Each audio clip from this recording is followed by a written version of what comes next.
नमस्कार. लग्नानंतरचे प्रेम भाग 14. लेखिका स्वाती पाटील. आपण 13व्या भागात बघितले की मैत्रिणींच्या थट्टा मस्करीत घरगुती जवळचे नातेवाईक यांच्या उपस्थितीत आनंदाने साखरपुडा पार पडला. आता पुढे ऐका. शहरातल्या सगळ्यात महागडा मॅरेज हॉलमध्ये आज श्रीकांत आणि श्रुतीच्या लग्नाची धामधूम होती. राघवेंद्र मांगलेच्या बैठकीतले दोस्त, उद्योगपती, सिनेसृष्टीतील लोक, सगळी मोठी दिग्गज मंडळी लग्नाला हजर होती. पार्किंगमध्ये मोठमोठ्या महागड्या 4 व्हीलर गाड्या लावल्या जात होत्या. सनई चौघडा वाजत होता. मंगलवाद्यांच्या मंगलनिनादाने वातावरण दुमदुमून गेले होते. सुग्रास भोजनाचा आस्वाद घेण्याचे काम एका बाजूला चालू होते. दोघेही मित्र आज खूपच खुशीत होते. बालपणीचे लंगोटी यार आज एकमेकांची व्याही होणार होते. नात्यात रूपांतर झालं होतं त्यांच्या दोस्तीचं आज. ते दोघेही स्वतः जातीने पाहुणे मंडळींकडे लक्ष देत होते. सगळ्यांचं मनापासून स्वागत करत होते. दोघांच्याही आपल्या एकुलत्या एक लाडक्या अपत्यांचे लग्न होते. श्रुती मम्मी पप्पांची तर खूपच लाडकी होती, म्हणून राघवेंद्रच्या मनात मुलगी आज आपल्यापासून परकी होणार याची धगधग मनात होती. मित्राच्या घरी जाणार आहे हे तर माहीत होतं, पण तरीही आजपासून आपली पोरकी परकी होणार. आजपासून तिचे लाड, कोड, कौतुक, बालपण सगळेच ती सोबत घेऊन जाणार, म्हणून एका बापाचं हृदय होतं ते राहून राहून भरून येत होतं. आभाळ भरल्यागत मन दाटून येत होतं. असं वाटत होतं की कधीही आभाळ आता झिरपायला लागेल, पण ते खूप मनावर कंट्रोल करत होते. त्या मुलीचा सासरा होणारा राघवेंद्रचा मित्र राजेंद्र याला आपल्या मित्राची मनाची घालमेल कळत होती. त्याच्या खांद्यावर हात ठेवून तो त्यांना धीर देत होता. लग्न हॉल खूप छान सजवण्यात आला होता. लग्नाचा मुहूर्त जवळ आला. ब्राह्मण मंगलाष्टक बोलू लागला. नवरदेव नवरीला मंडपात बोलवा म्हणून ब्राह्मणाने ऑर्डर दिली. श्रीकांत एका रूममध्ये नवरदेवाचा वेश परिधान करून बसला होता. अगोदरच दिसायला राजबिंडा असल्यामुळे नवरदेवाच्या त्या सफारी कुर्त्यात अजून जास्त देखणा वाटत होता. त्याला मुंडावळे बांधले गेले आणि मित्र त्याला लग्न हॉलमध्ये घेऊन गेले. इकडे श्रुतीला सुद्धा मैत्रिणींनी पार्लरवालीच्या मदतीने खूप छान सजवलं होतं. तीही अगदी गजब दिसत होती. मेकअपवर शेवटचा हात फिरवताना मैत्रिणी म्हणाल्या, श्रुती आज श्रीजिजूंचं काही खरं नाही. तू दिसताच हृदयाचे पाणी पाणी होईल त्यांचं. सगळ्या मैत्रिणी खिकी करून हसत होत्या. तिला चिडवत होत्या. पण श्रुती म्हणाली, गप्प बस, उगाच काही पण बडबड करू नकोस. आणि मनातल्या मनात म्हणाली, तसं सौंदर्य पाहण्याची दृष्टी तर हवी त्याला. रात्रंदिवस गुंड, मवाली, मार झोड सतत हेच पाहिलेलं त्याला मन तरी असेल का खरं सौंदर्य पाहण्याचं. एवढ्या वेळेस भेटलो त्याला, पण एकदाही त्याने माझ्या सौंदर्याची तारीफ केली नाही. खडूस कुठला. फक्त भांडला जेव्हा तेव्हा आणि शिकवत बसतो मला. असं म्हणून तिने तोंड वाकडं केलं. मैत्रिणींच्या नजरेतून ते सुटलं नाही. त्या म्हणाल्या, काय झालं ग? काही नाही, श्रुती म्हणाली. तेवढ्यात कुणीतरी बोलवायला आलं. नवरीला लवकर मांडवात घेऊन चला, मुहूर्त टळायला नको. 2 मैत्रिणी श्रुतीला दोन्ही बाजूंनी खांद्याला पकडून मॅरेज हॉलमध्ये घेऊन येत होती. सगळ्यांचे लक्ष नवरीकडे गेलं. अतिशय सुंदर रूप तिचं दिसत होतं. एखाद्या पौर्णिमेच्या चमचमत्या चांदणीसारखी ती वाटत होती. श्रीकांतला नवरदेवाचा वेश परिधान करून अगोदरच तिथे आणण्यात आले होते. त्याने सहज म्हणून श्रुतीकडे लक्ष टाकले आणि तो एकदम चमकलाच. तिला पाहताच त्याच्या हृदयाची धडकन तेज झाली. तो तिच्याकडे भान अर्पून बघतच राहिला. त्याला मनात वाटले, अरे ही नकचडी एवढी काय सुंदर दिसते आहे.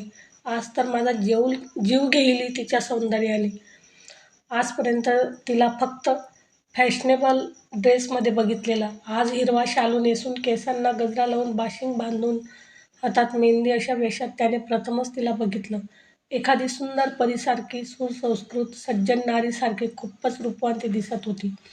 श्रुतीला श्रीकांत समोर उभं करण्यात आले. मध्ये दोघं नवरदेव आणि नवरीच्या मामांनी अंतरपाठ धरला.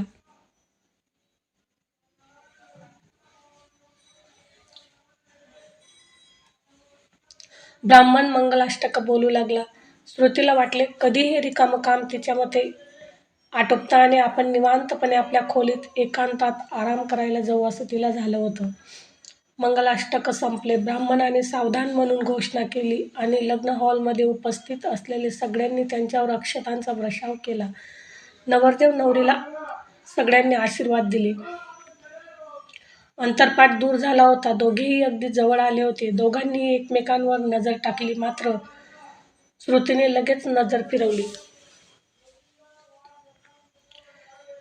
श्रुती तर एखाद्या अप्सरेसारखी दिसत होती. श्रीकांतची नजर तिच्यावरून हटत नव्हती.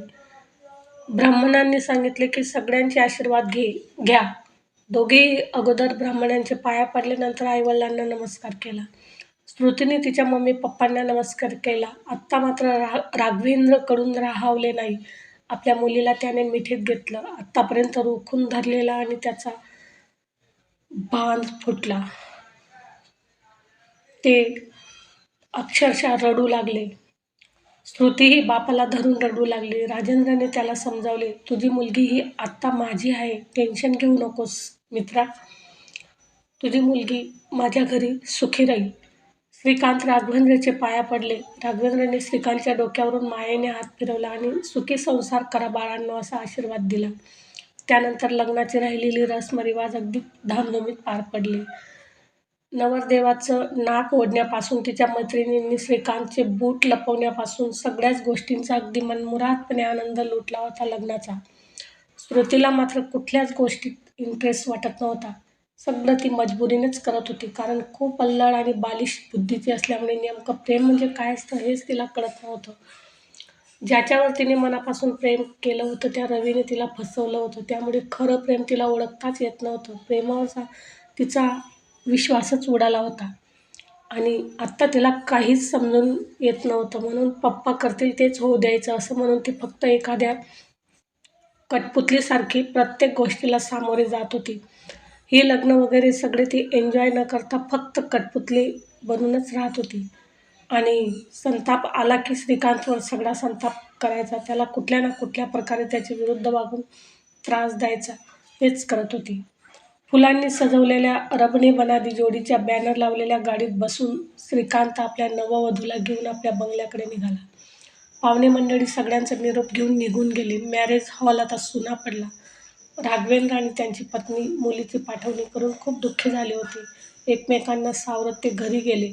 दोघांनी एकमेकांना समजूत घातली की आपण आपली मुलगी योग्य हातात सोपवली आहे, म्हणून टेन्शन करायची गरज नाही. पण श्रुतीच्या आईला मात्र खूप टेन्शन पडलं होतं की आपल्या मुलीचा स्वभाव, तिचं वागणं, तिच्या दररोजच्या सवयी हे एका आईला जास्त माहीत असतात.